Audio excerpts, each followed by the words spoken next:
Hello and welcome back for another clarinet tutorial from Nottingham Music Excellence.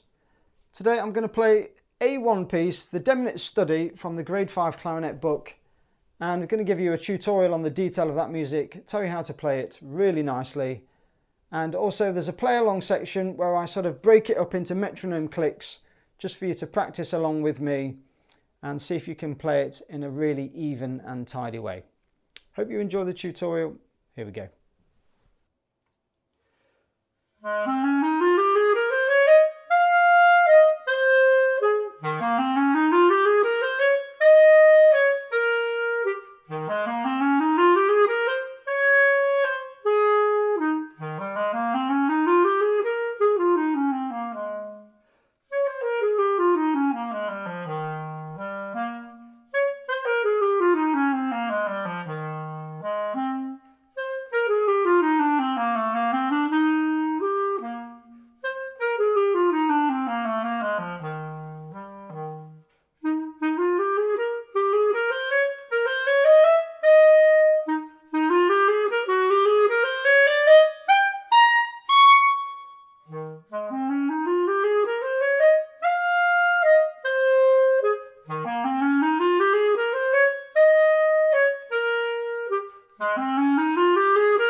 Okay, so you've heard the study. Let's say a few words about some of the detail in there and what you need to do to make this sound really awesome. So on the surface, it just looks like a scale study, doesn't it? It just looks like a load of scales, and why do I need to do a tutorial on, just something so basic, as scales?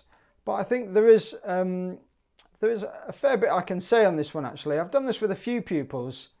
And I think this is a lovely scale study actually that will really test your ability to play up and down the instrument in a really flowing, smooth way, but also try and get over that sort of compound time signature as well.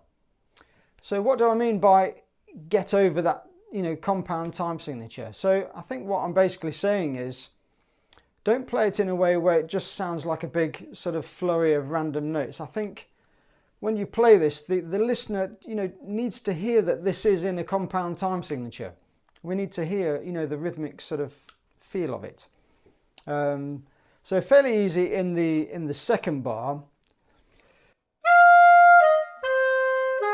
So easy enough there when you've got that sort of rhythm. But I think you've got to be careful how that rhythm matches up with the semiquavers. So if I play.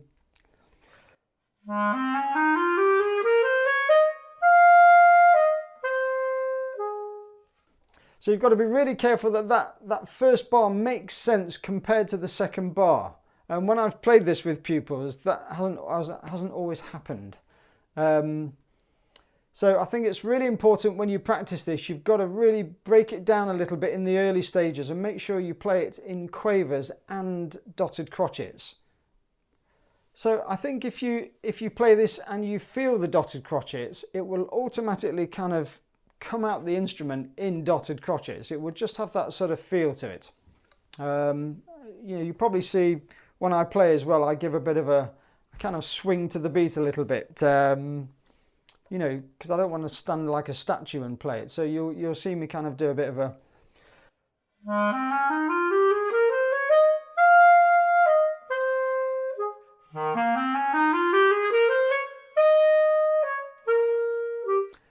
So I think the best way to practice this is, as I say, keep playing it in quavers and dotted crotchets. Try them both out and just see how it feels to play it against those two different beats. So we're going to start in quavers. So 1, 2, 3, 4, 5, 6.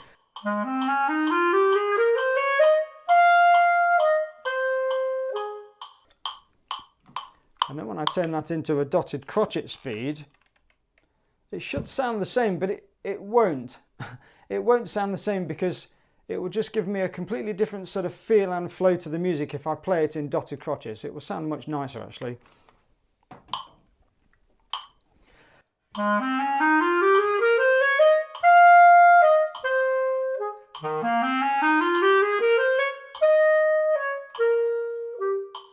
So basically it will sound much nicer in dotted crotchets. It will have a much better flow to it.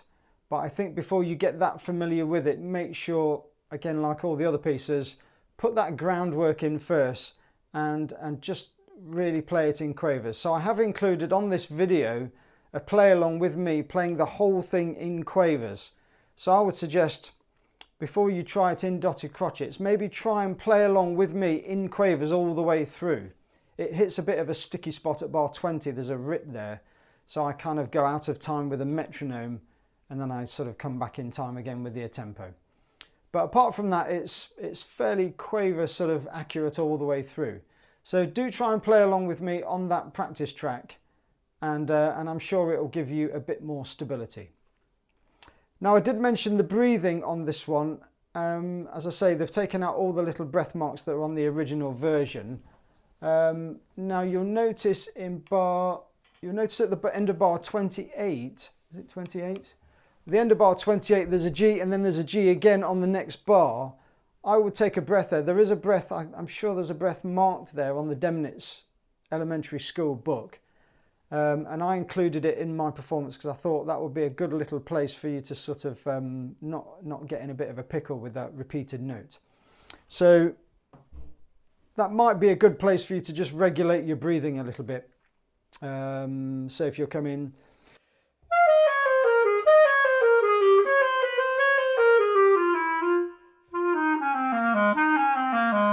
and I don't think that's a problem that you've taken a breath there and you've taken a little bit of time out the piece. I would take it and it will just help you out in the exam a little bit. Sure, I could have carried on if I wanted to, but just take it. And then there's also those little accents marked at bar like 31, 32, 33. Use that, I think, to just clip that note a little bit and it will give you a bit of time between that note and the next passage, won't it? So if you play, so clip that and then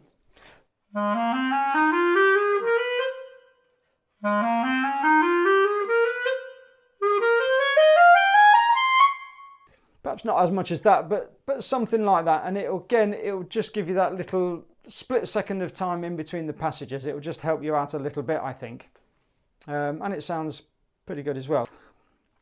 And of course, make sure this ending has got a nice flow to it and a really convincing sound.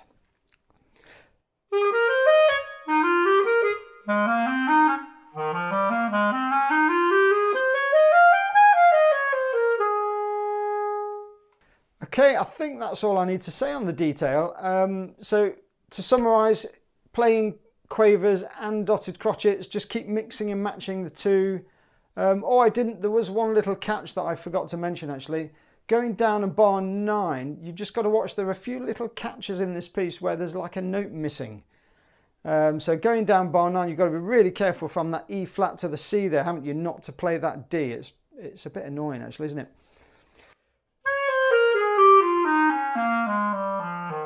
So just watch, you don't come off that E flat and then just let go of that key and you've hit the D, you know. Quite tricky that, and there's odd little places in the piece where there's just, you don't quite get a full scale passage, there's just a note missing out of it. So just watch those little catches. And I think that's all I need to say on this piece. So best of luck with that. I hope you're going to get a really good mark for grade 5. If you've got any questions, of course, pop those in the comments and I'll get back to you. My website's on there. The timestamps are on the details as well. I do lessons here at home and I also do lessons through Zoom. So good luck with that. Have a play along with me in Quavers and see if you can get it really smooth and really tidy. And I'll see you on the next video. Bye.